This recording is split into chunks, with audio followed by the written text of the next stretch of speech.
Samantala, tiwala naman ng ilang analyst na mananatiling matatag ang ekonomiya ng Pilipinas sa kabila ng patuloy na devaluation ng Chinese yuan. Ayon sa mga ito, may matatag na pundasyon ang Pilipinas kung kaya't hindi na maapektuhan ang panlabas na problema. Ang ulat mula kay George Bandola. Panatag pa ang ekonomiya ng bansa sa kabila ng pagbababa ng halos 4% ng Chinese yuan. Resulta kasi ng yuan devaluation, bumagsak sa pinakamababang level nito ang Philippine stock market sa loob ng 2 taon. Ang immediate effect talaga niyan sa financial markets. No? Tingin natin wala masyadong direktang negatibong epekto sa ekonomiya. So, may panic ngayon sa financial markets. May pangamba sila na baka maapektuhan rin ang Europa. Baka maapektuhan rin ang Amerika. Sabi ni Del Castillo, matatag ang pundasyon ng bansa kaya hindi ito basta-basta matitinag ng paggalaw ng China.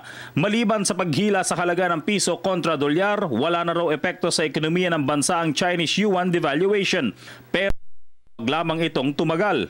Nga nakita natin na mas malakas pa rin ang spending power ng OFWs, no? Lalo na nag-depreciate and hindi naman tumataas ang bilihin.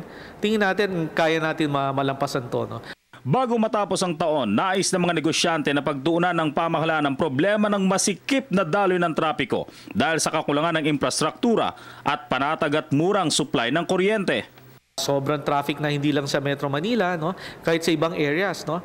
It's a sign of growth, no? Pero dapat lang bilisan nila yung pag-ayos ng ating infrastruktura, no? At hindi naman tayo bumagal ang pag-unlad dahil sa traffic lang. Para sa Telebisyon ng Bayan, George Bandola.